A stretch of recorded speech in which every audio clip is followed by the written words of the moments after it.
Le Premier ministre qui a présenté hier un plan d'économie de 50 milliards d'euros, ça grogne dans une partie de sa majorité.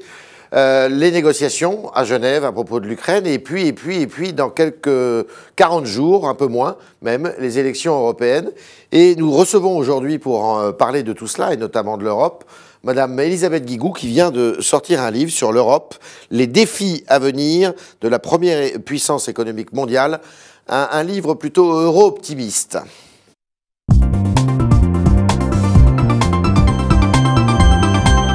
Madame Guigou, bonjour. Bonjour.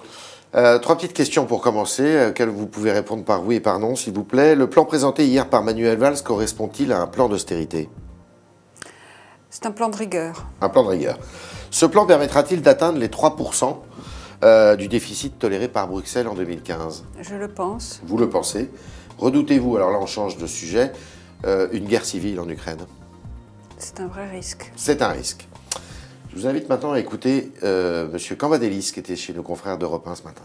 Oui, il faut changer les critères de Maastricht qui ont été élaborés avant la crise. C'est tout l'objet de la campagne des élections européennes. Et je suis très heureux que l'on ait pu gagner un peu de temps sur la réduction des déficits. Et j'espère qu'avec une nouvelle présidence de la Commission, on sera dans une nouvelle situation pour discuter de nos déficits.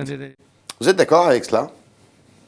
Ce que je pense, c'est que les règles, on a besoin de règles pour la monnaie unique. Oui. C'est un règlement de copropriété. D'accord. On a une seule monnaie, il faut bien qu'on ait des règles de fonctionnement en commun. Et que c'est vrai que rien n'interdit de réfléchir à la pertinence de ces règles dans un contexte, après une crise, etc. Mais l'important, c'est de le faire avec les Européens, parce que c'est un règlement de copropriété. Voilà. Ce qui est vrai, c'est que ça fait des années qu'on nous dit le critère du 3% annuel. 3% du PIB. Hein. C'est, comme on dit, comme disent les experts, procyclique, c'est-à-dire que ça oblige à des efforts de rigueur quand la situation va mal, et en revanche, ça n'impose rien quand ça va bien. Voilà. Donc là, j'observe que les règles du traité budgétaire visent à corriger ça, justement, parce que la notion de déficit structurel intègre. Voilà. Donc il faut que, je pense qu'il faut qu'on discute surtout au-delà, de ces chiffres. Je pense que ce qui est important, c'est qu'on réfléchisse avec les Européens comment on peut relancer la croissance. Nous, Français, nous avons à balayer devant notre porte, à faire notre devoir, c'est-à-dire à diminuer les déficits et la dette, et d'autre part à restaurer notre compétitivité. Mais il faut qu'au niveau européen, au fond, je dirais, comme le disait Jacques Delors il y a quelques années, aux États la rigueur, parce qu'on vraiment on ne peut pas y échapper, il n'y aurait pas l'Europe, on devrait le faire pour nous-mêmes, et à l'Europe la croissance. D'accord. Ça reste à faire. Dans votre livre, vous dites il faudrait que la Commission est de plus en plus ultra-libérale, dites-vous. Il faudrait changer ça à la faveur, d'ailleurs, peut-être des changements à venir. Vous maintenez ça, évidemment. Moi, je dis que l'Europe, qui a été dominée par les libéraux conservateurs depuis maintenant une dizaine d'années, d'abord nous a menés dans le mur. Parce que cette Europe-là, elle n'a rien voulu voir de la crise qui s'annonçait. Alors après, grâce aux efforts, ensuite, des choses ont été faites, heureusement, pour nous remettre, parce qu'il faut réguler ces marchés financiers, qui sont devenus fous, et ces instruments, et ces... Bon. Donc, je pense que là, nous avons besoin, de réorienter l'Europe. Ça va être tout l'enjeu de la campagne. On va en parler. En effet. Le plan d'austérité, là, qui a été présenté, puisque vous dites que c'est un plan de rigueur, qui a été présenté par Manuel Valls, il doit être soumis au Parlement, à l'Assemblée nationale, le 30 avril, pour un vote. Pas ce plan-là, mais la trajectoire, je dirais, des déficits. Est-ce que vous allez le voter? Est-ce que vous allez voter pour? Ah oui, bien sûr. Oui. Moi, alors, je soutiens totalement la ligne définie par le président de la République et son Premier ministre. Et naturellement le Premier ministre. D'accord. Pourtant, ça remue à l'intérieur du PS. Oui, c'est vrai. Qu'est-ce que vous en pensez de cette... Moi, je trouve que les questions sont légitimes. Je pense qu'il faut qu'on ait un vrai débat. Je pense que... Ce débat, il doit avoir lieu où? Dans le parti ou à l'Assemblée? Il doit avoir lieu dans le parti, à l'Assemblée. Je pense que ce qu'il faut comprendre, c'est que nous ne pouvons plus continuer comme ça à vivre au-dessus de nos moyens. C'est pas possible.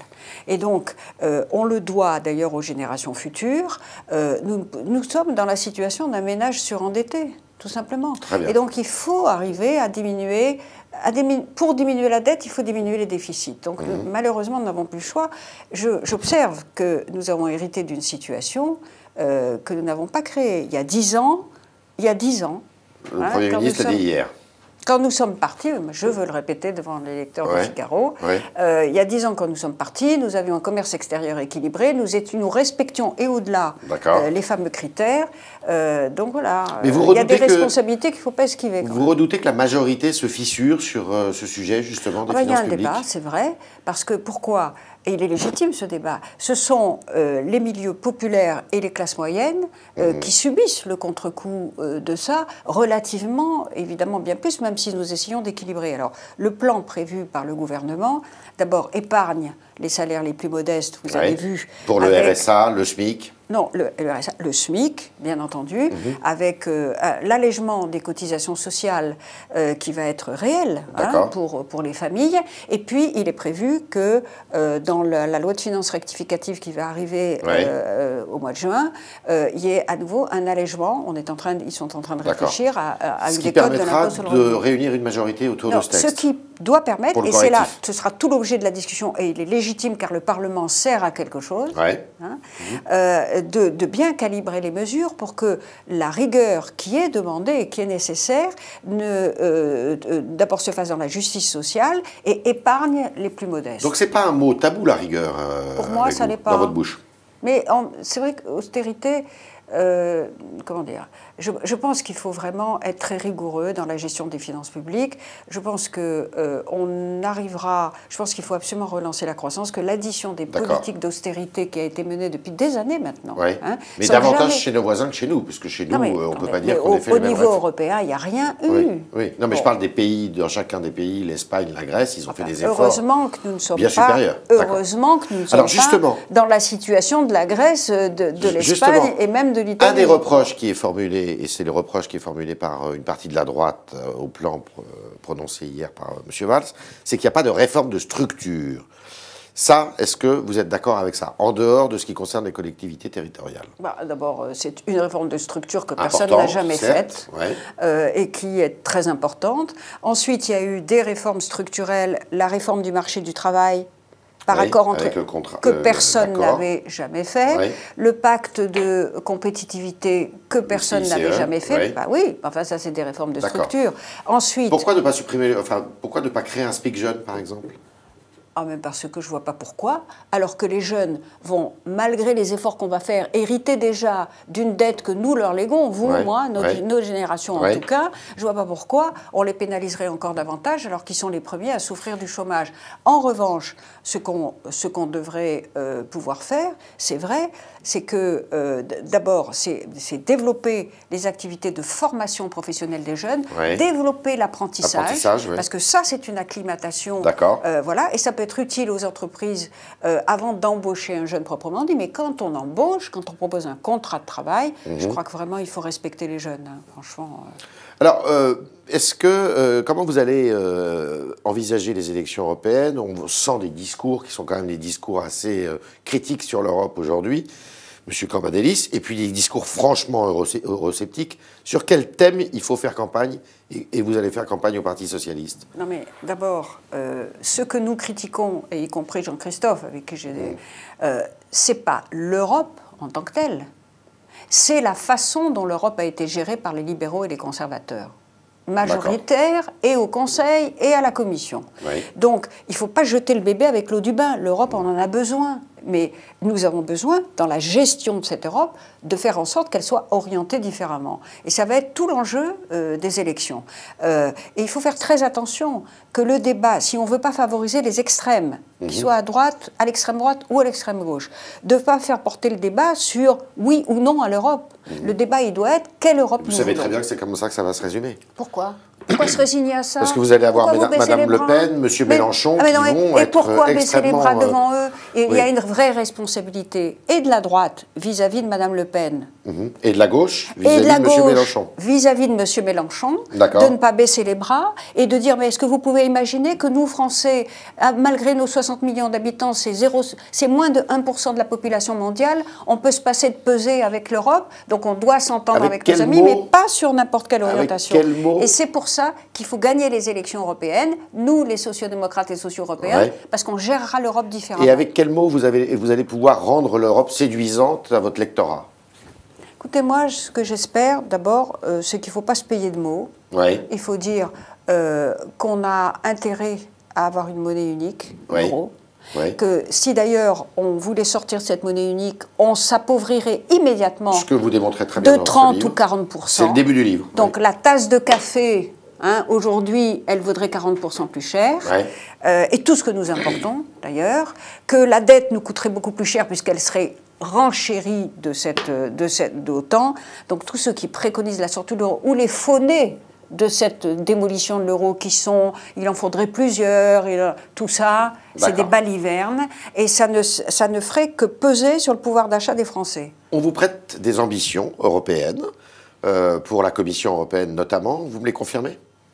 Écoutez, moi, j'ai un engagement européen qui ne s'est jamais démenti depuis maintenant. Vous avez été ministre des Affaires européennes. Oui, pas seulement. J'étais députée européenne. J'ai créé une association il y a 20 ans qui est toujours très active. Je n'ai pas cessé depuis que j'ai conseillé François Mitterrand sur ces sujets. Et oui, j'ai négocié le traité d'union monétaire, le traité de Schengen que j'ai fait ratifier, le traité d'Amsterdam au nom du Parlement européen, je le signale, donc c'est vrai. Et je voudrais une Europe qui se fasse entendre. Et alors, répondez à ma question. Vous avez cette ambition de devenir commissaire européen? Et je pense que la Commission doit jouer un rôle à la fois plus important et plus politique, qu'il faut arrêter que la Commission se perde dans des dérives bureaucratiques qui d'ailleurs ridiculisent l'Europe. Oui, vous dites que c'est pas tant que ça finalement au début du livre, qu'on caricature souvent l'Europe sur des sujets... Mais l'Europe, on en fait un bouc émissaire de toutes les impuissances nationales. S'il y a un déficit démocratique, je vous le dis, en France, il est d'abord national, avant d'être européen. Alors, parce que les députés européens, ils servent à quelque chose. Vous n'avez toujours pas répondu à ma question. Mais si, et je pense qu'il faut qu'on ait une commission forte, parce que quand la commission, comme c'est produit depuis 10 ans, ne met pas de proposition sur la table, il ne se passe pas grand-chose. Donc, voilà, et c'est ça qui me motive. Et oui, j'ai fait part de mon intérêt. Après, c'est le président de la République qui choisit. Vous en avez parlé au président de la République? Oui. D'accord. On dit même que vous seriez assez tenté pour remplacer Mme Ashton comme haut représentant aux affaires étrangères. Là, on dit ça en raison des fonctions que j'exerce aujourd'hui comme président de la Commission, parce que la dernière fois, j'étais sur la shortlist des 3 candidats sociodémocrates pour ce poste.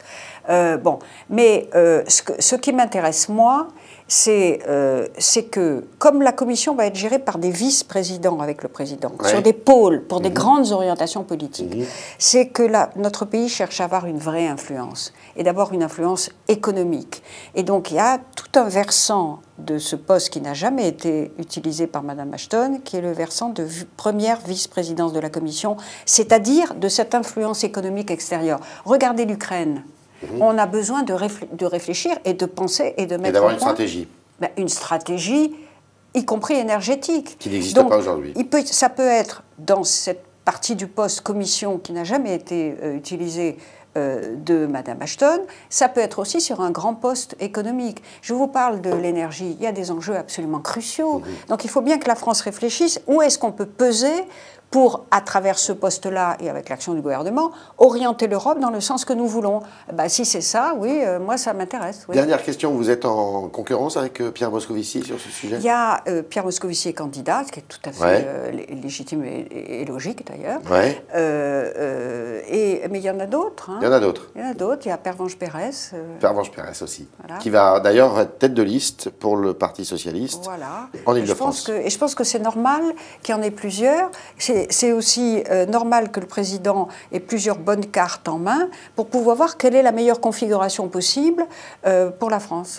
C'était le Talk Orange Le Figaro de Mme Elisabeth Guigou, qui vient de sortir un livre sur l'Europe aux éditions du Cherche Midi et qui nous a dit plusieurs choses ce matin. D'abord qu'elle était à fond derrière le président de la République dans le plan qui a été présenté hier par Manuel Valls, et qu'ensuite elle ne veut pas que l'Europe serve de bouc émissaire à des discours complètement hystériques à l'occasion des prochaines élections européennes. Merci, Madame Guigou.